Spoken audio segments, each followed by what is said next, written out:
What's good, YouTube? It's your boy Nick, and I'm back like I never left, man. And if this is your first time on my channel, please make sure you like this video. Don't forget to hit that subscribe button. Don't forget to press that bell so you can be notified whenever I do make a new video. You know what I'm saying? And today, bro, we are back. We are back with MJ, and this is why Michael Jackson chose The Girl Is Mine as Thriller's lead single. I don't know, but we about to find out.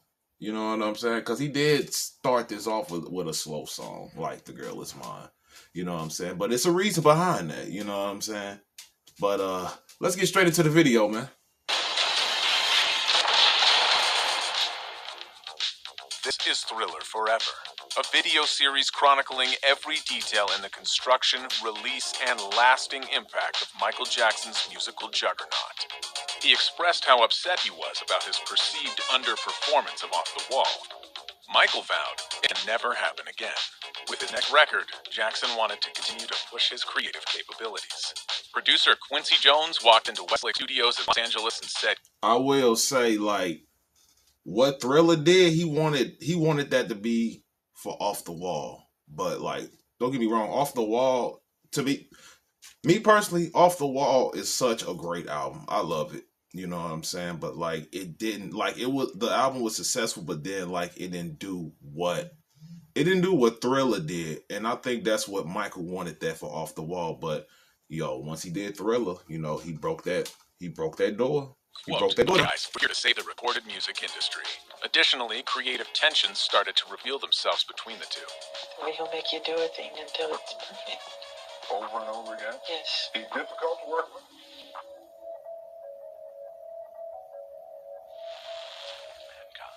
The public's first hint of a new era of Michael Jackson came with the release of its lead single, a playful track he wrote and sang with ex-Beatle Paul McCartney, The Girl Is Mine. The singer's first credited collaboration came about after Jackson and Quincy Jones visited McCartney at his ranch in Tucson, Arizona. Spending a couple of days rehearsing and indulging in the musician's shared obsession with cartoons. Quote, when I approached Paul, Jackson wrote in his 1988 autobiography, Moonwalk, I wanted to repay the favor he had done me in contributing Girlfriend to Off the Wall. Oh, okay, I didn't know that. In a marriage, it is I didn't know that. to want something new. I did not know that. I didn't know he was.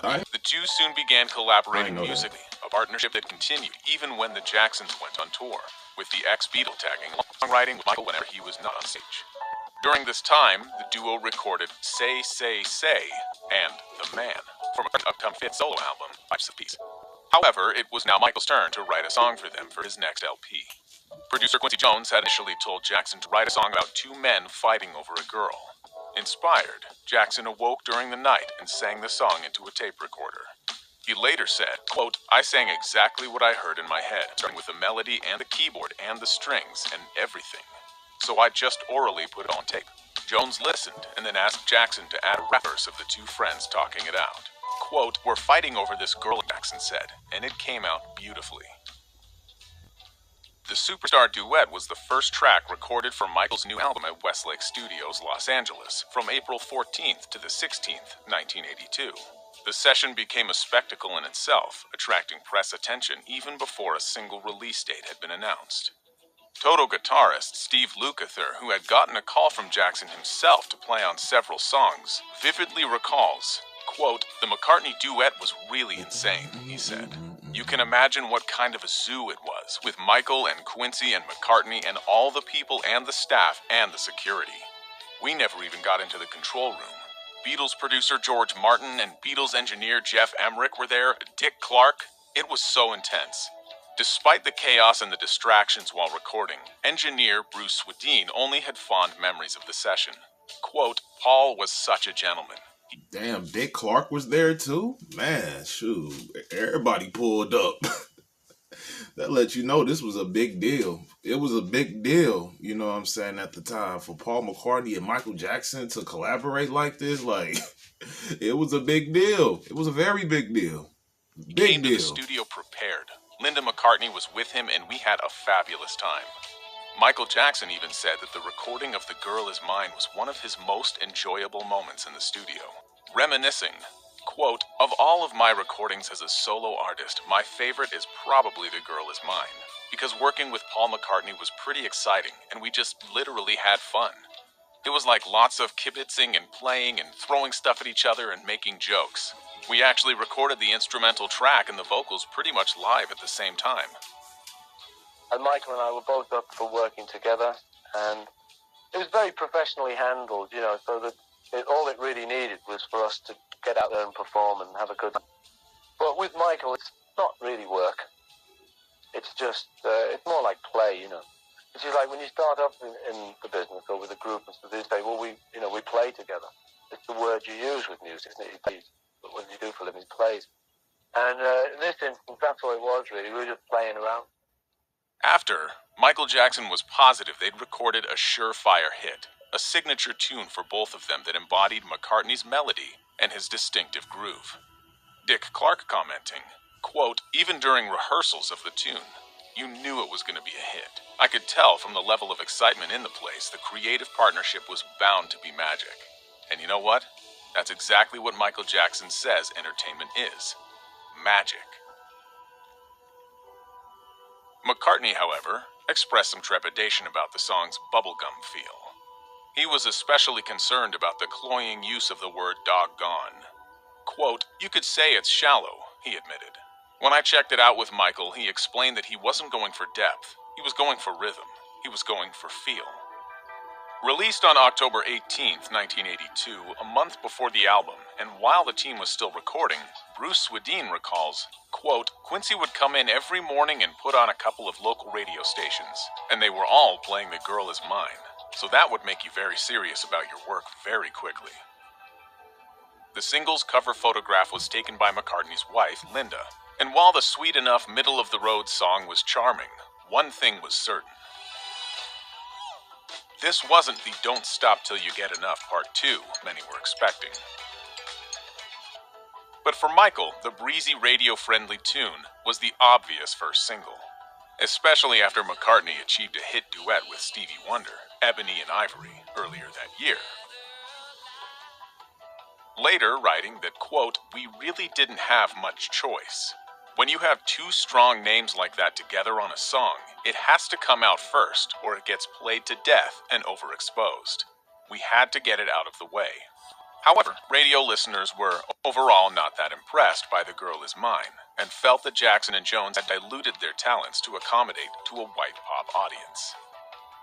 Without anything else to go by, many feared Jackson's upcoming LP would also be a disappointment if the singer's overarching ambition was to achieve widespread commerciality. However, Jackson knew from experience with racially segregated radio airplay practices, releasing his McCartney collab first would give his subsequent releases a better chance of crossing over into the mainstream.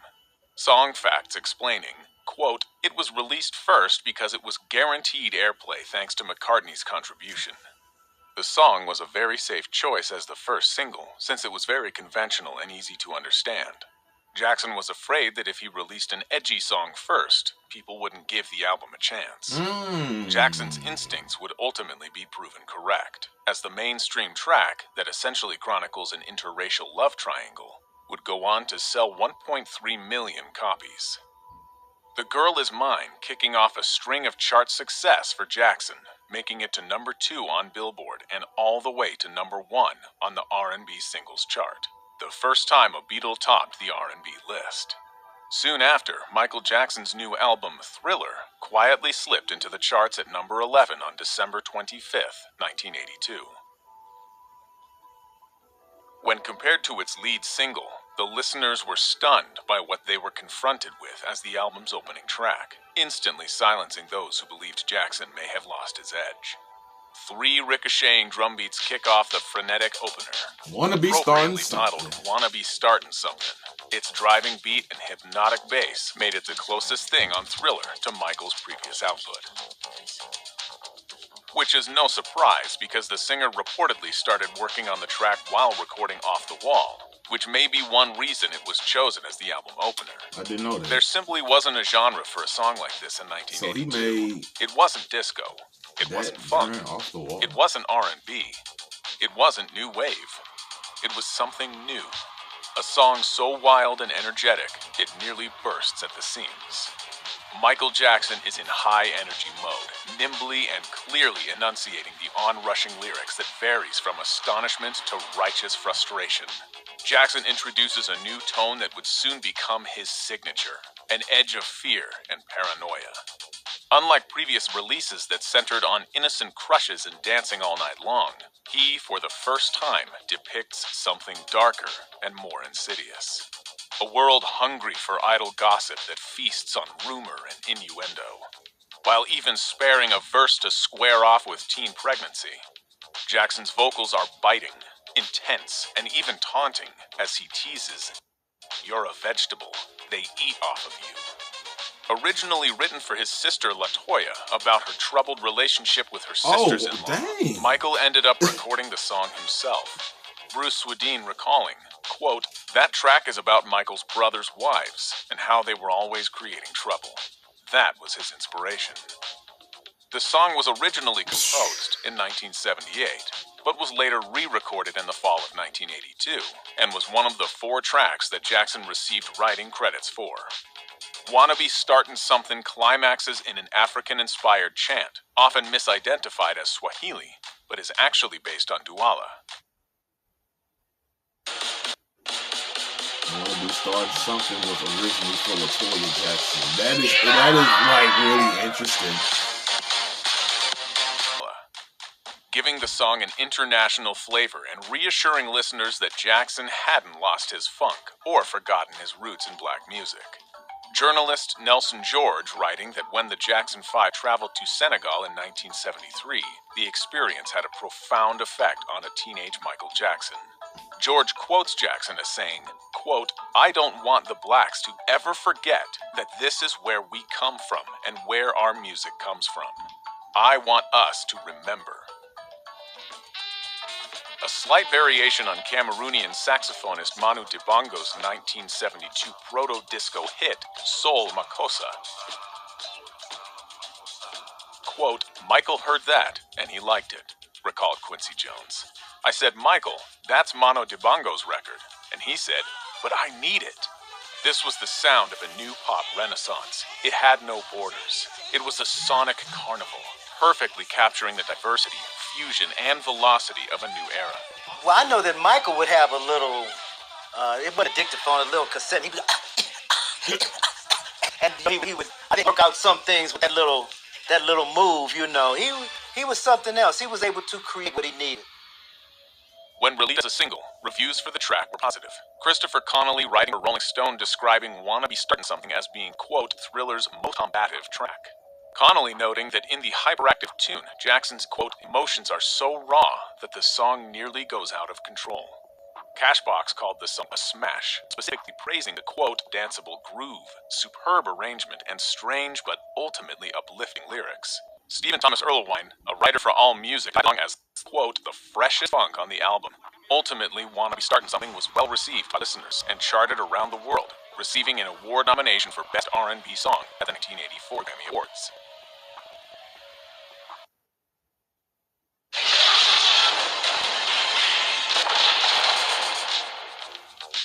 This is Bro, this Forever, shit, bro, a this video shit ended series quick. chronicling every... I see why they chose "The Girl Is Mine" as the first lead single for Thriller, because they was playing it safe. They was playing it safe, and I could completely understand. I understand. And what's interesting, another interesting thing is that "Wanna Be Starting Something" was originally for LaToya Jackson. Like, that was mind blowing to me. I'm like, really? Like, I just never knew about that. I never know, man. Like, you learn something when it comes to these videos, man. Never knew that. I never knew that "Wanna Be Starting Something" was originally written for LaToya Jackson. But I'm gonna go ahead and end the video right here. I hope you guys enjoyed this video. You know what I'm saying?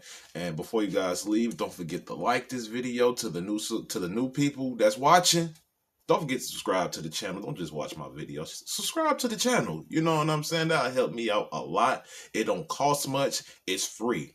Once you press that subscribe button, you know what I'm saying? You good. You know what I'm saying? You good. You in good hands.